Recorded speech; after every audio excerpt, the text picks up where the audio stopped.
خب رفقای عزیزم سلام، وقتتون بخیر. امیدوارم که انشالله عالی و پر انرژی و درجه 1 باشید. یه مقایسه خفن ریز جالب میخوایم بریم در مورد شبکه اول مویرگی رو با شبکه دوم مویرگی داشته باشیم. با هم خیلی نکات جالبی داره. حتی میخوایم بریم خود شبکه دوم مویرگی رو با حالا این دو بخشش، این دو پارتش با هم مقایسه کنیم. تا آخر همراه من باشید که اینجا این فایل، این ویدیو نکات خیلی خوبی رو انشالله به شما خواهد داد. اولا نگاه کنید، من یه دیدی به شما بدم. این کلیه رو شما نگاه کنید در مورد شبکه اول و دوم مویرگی که ما هم صحبت کنیم. اولا وقتی نفرون میخواد قرار بگیره، خب واحد سازنده ادرار میخواد قرار بگیره، یه همچین حالتی داره که شبکه اول مویرگی اینجا تو داخل کپسول بومن ضخیم‌ترین بخش نفرون در حال تشکیل هستش و که تو بخش قشری میشه دیگه. شبکه دوم مویرگی که دور لوله میشه، یه تیکش میاد اینجا دور لوله پیش خورده دور و نزدیک و همچنین قوس هنله که انگار هم بخش قشری میشه هم بخش مرکزی میشه. که اگر بخوایم شکل درست حسابیشو اینطوری به شما نشون بدیم، نگاه کنید این شبکه اول مویرگی اینجاست، تو بخش قشری هستش، براتون مشخص کردم.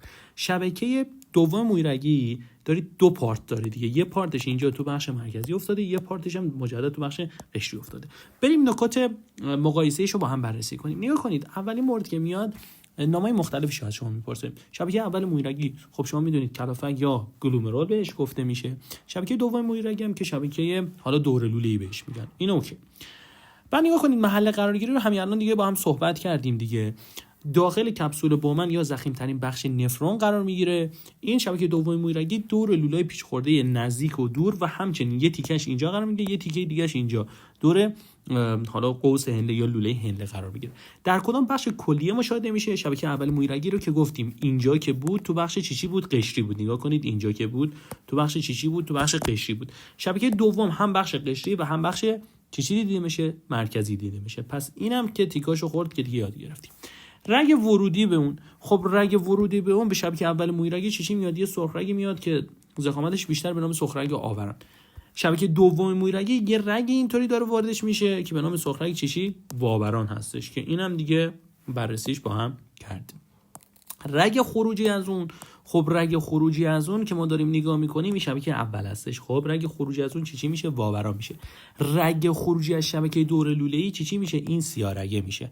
پس حواستون باشه که رگ خروج از اون سیاه رگ با خون تیره میشه از شبکه دوم مویرگی که این هم از این. بعد حالا نگاه کنید یه مورد دیگه اومده، در دو سمت خود یک نوع رگ داره یا نداره. من میگم آقا برای شبکه اول مویرگی دو سمتش سرخ رگه، سرخ رگ آوران، در حالی که شبکه دور لوله یه سمتش سرخ رگ واورانه، یه سمت دیگه چی هستش؟ سیاه رگ هستش. پس برای شبکه دوم مویرگی دیگه صدق نمیکنه. بعد سوال آوردن که گفتن که در کدام مرحله تشکیل ادرار نقش داره. اینا رو حتما برای خودتون بنویسید بچه‌ها.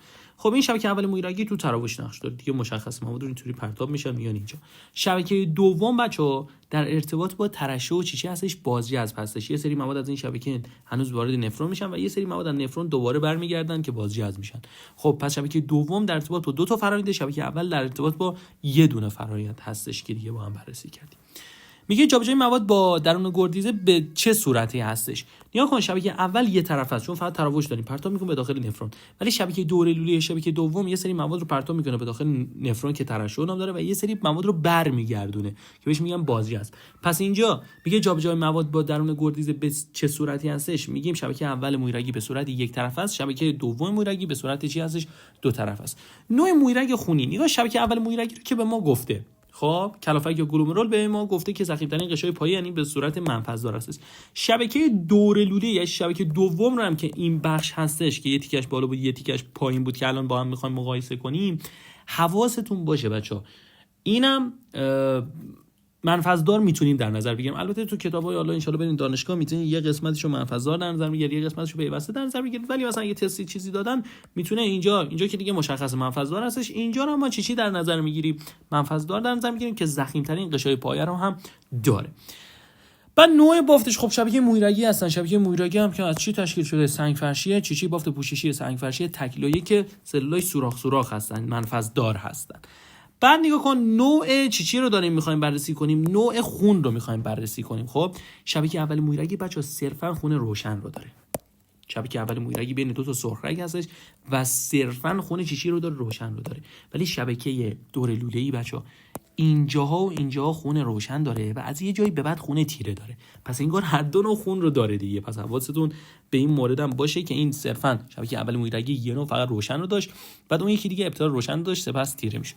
بعد نگاه کن مواد زائد شبکه اول مویرگی چون تازه اومده، تازه تشکیل شده، هنوز بخواد تراوش انجام بده، مواد زائد نیتروژن دارش این داستانا زیاده. ولی شبکه دور لوله دیگه چون مواد رفتن حالا حتی ترشح شدن، مواد زائد این بنده خدا چی هستش کمتر هستش. فشار خون تو شبکه اول مویرگی بچه‌ها تو این شبکه اول مویرگی بیشتر از این شبکه دور لوله‌ای هستش. در این حدم بدون. حالا نگاه کن چند مقایسه جالب میتونن از شما بپرسن. یکی از مقایسه‌ها بیان شبکه دوم مویرگی رو بچه‌ها خب اون دو تا تیکش رو با هم مقایسه کنن. منظور منو گرفتین؟ یعنی چی؟ یعنی مثلا این شبکه دومه دیگه، درسته؟ این شبکه هم اون پارت بالایشو با این پارت پایینیشو بیان با هم مقایسه کنن. این شبکه دور لوله‌ای خودش دو پارت داره. اون پارت بالایش که می‌بینی بچه‌ها پرپیچ و خمه، خیلی پرپیچ و خمش، تراکمش یا انشاباتش بیشتره نسبت به اون یکی دیگه. گستردگیش هم انگار نسبت به پایینی چی هستش بیشتر هستش. تو چه بخشی وجود داشت؟ میگفتیم تو بخش قشری حضور داشت. بعد به چی ختم میشه؟ میگم نگاه کن سرخرگ وابران اینطوری میاد، اینطوری میره، در نهایت اینطوری میاد باز دوباره به این انشاب سرخرگ وابران اینطوری میاد بس میشه در انتهای لوله هله. اینجا تو این قسمت میاد متصل میشه. بعد نگاه کنید این یکی دیگه بنده خدا که دارید میبینید که ساختارش ساده تره دیگه، یه همچین حالا این قسمت پایین رو داره، یه قسمت بالا رو داره، یه سری انشابات داره که حالا اینطوری هستن، لابلاش حتی میتونیم اینطوری ببینیم، لابلای لوله هله اینطوری میتونیم ببینیم، یه حالت یوشک داره تو بعضی تستا میارن، تو بخش مرکزی هستش و انشاباتش در نهایت به سیاه رگ ختم میشن. پس انگار شبکه دوم مویرگی هم باز با خودش میان چیکار میکنن؟